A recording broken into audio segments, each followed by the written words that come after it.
So ayan mga kabrad, nandito tayo ngayon sa ating ginagawang bahay na malapit ng mapinis at ito na ang kanyang status. Halos retouching na lang yung mga ginagawa namin. Tapos pagkatapos nito, pag mga 5, diretso na ulit tayo dun sa ating mini farm. Yan. Mga kabrad, uwi na tayo. Papunta naman tayo sa ating mini farm. Hindi ulit tayo magkita-kita mga kabrad.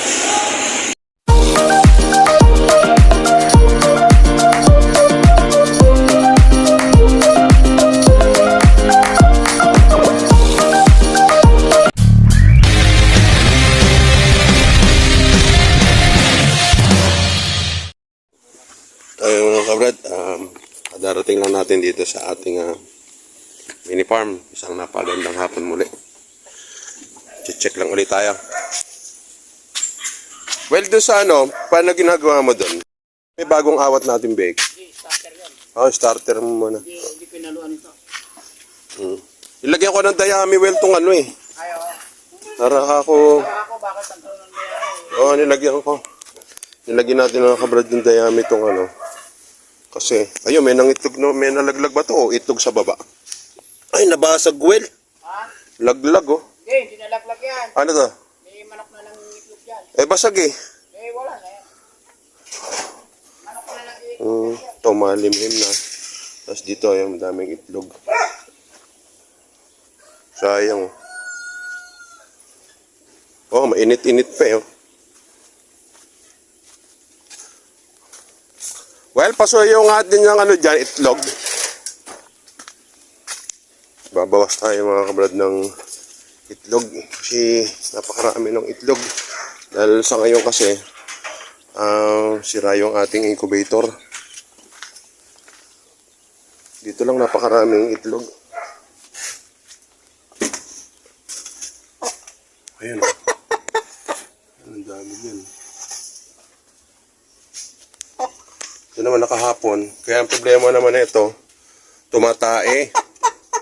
Tumatae dito. Oh. Huwag ka dyan. Huwag ka dyan. Pero, ang daming itlog.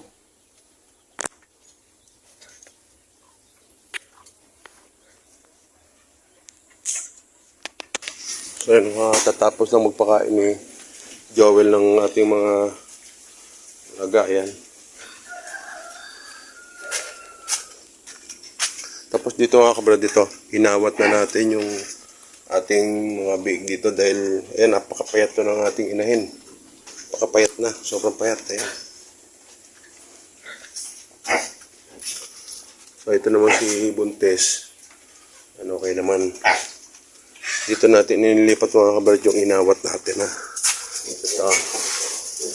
Sila malulusog naman yung ating mga pig dito. Ayan, ang pinakakain naman natin dyan, starter. Saka dito okay naman. Ito yung lechonin natin mga kabrad. Abang ilap. Ayan. Dito napakain mo na lahat. Okay. Kadarating lang din kasi ni Joel dahil meron siyang ginagawa niya sa tapat. Welding siya. Ito yung ibaba. Sa ibaba naman, ito yung ating mga bibi. Ayan.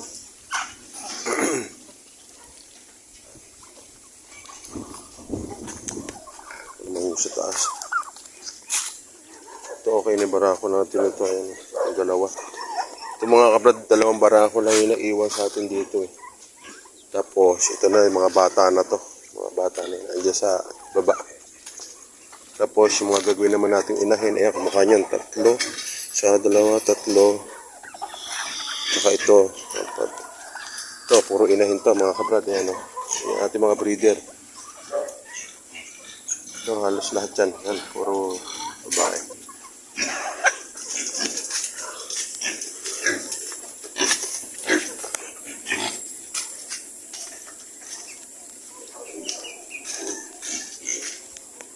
Itong ating si Bulilit. Medyo lumalaki naman ang Bulilit Lumalaki na si Bulilit. Ito mga kabrad yung bansot na pinakamaliit dun sa mga naiwan. Pero tingnan nyo naman. Bali, Meron na siyang 2 weeks na naawat. 2 weeks na awat. Bansot niya. Ayan.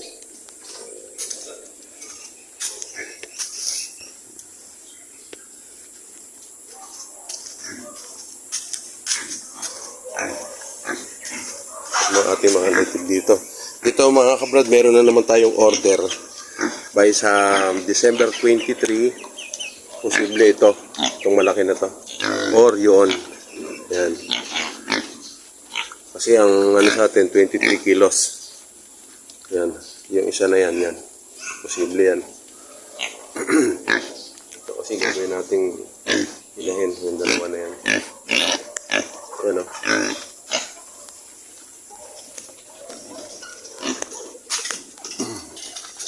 Ito mga ating inahin na to. Ito yung basal natin eh. Nung nakalampas pa yung, pinalampas pa natin yung isang beses niyang paglalandi. Pero ito yung huling paglalandi niya na to. Doon na natin siya i-AI. Ito, para sakto lang, sakto yung laki. Tsaka yung buwan niya, nasa 8 months na siya. 8 months, sakto lang. Yan yung edad tayo pagka nagpapakasta tayo pag basal. 8 months, sure ball yun. Ito naman natin si 13. Kung makikita nyo, ayan, ito naman yung ano, dapat nahuli na itong isang to eh. Yan lang na-delay pa. Ito si number 12, ayan. Tagtag na yung kanyang tiyan. Okay.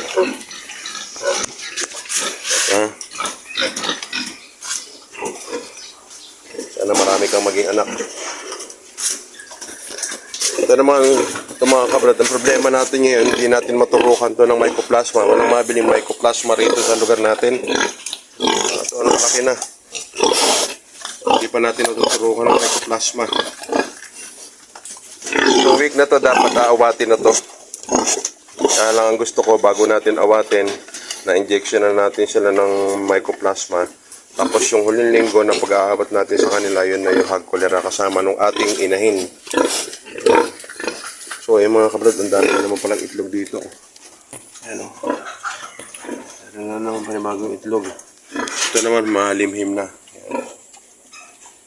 Mahalimhim na ito.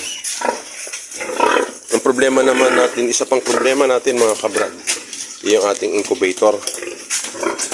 Hindi pa natin na ipapaayos. Kaya marami tayong itlog ngayon. Ang problema, yun nga, sira yung ating incubator. Kamukha nito, kamukha niyan, dapat yan, nabawasan natin ang itlog to. Pero ganun pa man, kung mapapansin nyo, dalawa silang inahin dyan. Yung isang silky at saka isang kaber. Yan. Pero sabi ko nga sa anak ko, kasi anak ko yung gumagawa ng incubator na siya yung mag-aayos. Ayusin niya yung ating incubator pag nakaluwag-luwag siya. Dahil itong December na to, ang maiiwan na lang natin dito sa ating mga alagang manok, yung mga babae. Yung mga kabrado, 1, 2, 3, 4, 5, 6 yung babae natin dito. Plus dito. Yun o. Ito, 8, 10. At least mga kabrad, meron tayong mga 20 na, yun, kumukha niyan, no? Yung dalawang nasa baba na yan. Yun namang plymouth natin na yun. Yan. Ito, ang gagawin naman natin dyan mga kabrad. Yan dyan sa isa na yan. Ito. Pupuro natin kasi meron tayong trio. Dyan sa, iiba natin sila ng kulungan. Yun ang yan natin, yung plymouth rack natin.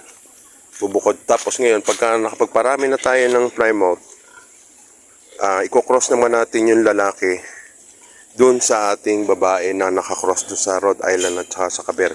Titingnan natin kung papaano at kung ano magiging resulta. Ayan o. Kaya ngayon mga kabrad, napakalalaki na ng ating mga manok dahil ibang lahi na sila. Ito yung isang plymouth natin. Yan. Yung isa nandun, yung lalaki. Yan yung lalaki yan.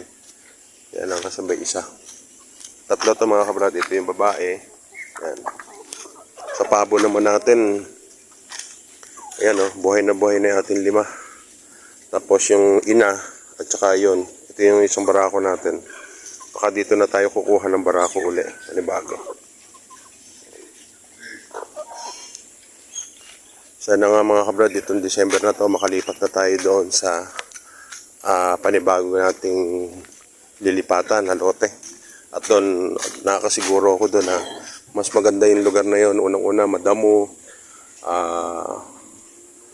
malamig, bukid kasi talaga yun na, na paglilipatan natin. Ito masungan na natin.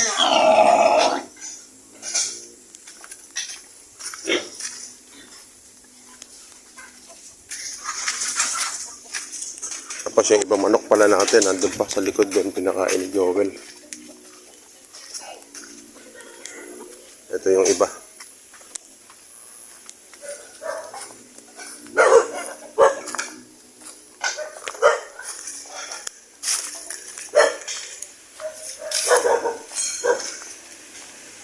Ayan siya yung maalim doon sa ano.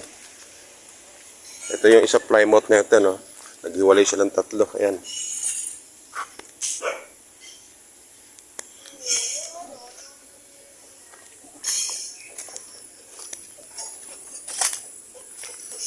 Ito mga kabrad, maaliwalas na rito dahil wala na yung... Ito pa yung ating mga lalaki at saka yung babae. Ayan. Ginulong ni Joel yung isang lalaki natin. Ayan. Ito naman yung 3 niyang sisiw. Okay naman na. Ito na yung mga malalaking lahi na rin to. Yung 3 na yan. Anak na ng ano to, ng Rhode Island Cross sa Caber. Yan. Ngayon ang ginagawa natin kasi mga kabrad, patuloy tayo nag-cross ng ating mga manok. Ayan, kamukha nito. Ganda ng tindig niya. Sabihin, yan ang gagawin natin, kachaw. Mas lamang ang ano ng Rhode Island yan dahil meron siyang buntot. Yung Caber kasi, kung mapapansin nyo, ganyan. Putot. Wala siyang ano. Ito yung mas lamang yung ano ng Rhode Island dahil meron siyang buntot. So ito, inahin natin yan. Tsaka yan. Siguro, well, hindi lang siguro mga 20 yung magiging inahin natin doon. Inahin na gagawin natin. Oo. Mamaya pagdating ko doon, well, ayusin ko yung ilaw doon. Bukas, iuwi ko yung mga sisiw para maiayos natin. So, ayan mga kabrad, muli isang napakagandang hapon muli sa atin lahat. Tapos na maghapon natin, nakaikot na tayo sa bawat project. Okay naman sa awa ng Diyos, mapayapa at saka naging ligtas ang bawat mga kasama natin na gawa natin ng maayos ang ating trabaho. Dito rin sa farm, okay naman. Si Joel naka-extra dun sa ano, kaya okay lang. Dagdag income ni Joel. Kaya patuloy lang mga kabrad. Patuloy lang tayong mangangarap at magsisikap para sa ating mga alaga. Kaya muli, maraming salamat mga kabrad. God bless po sa ating lahat.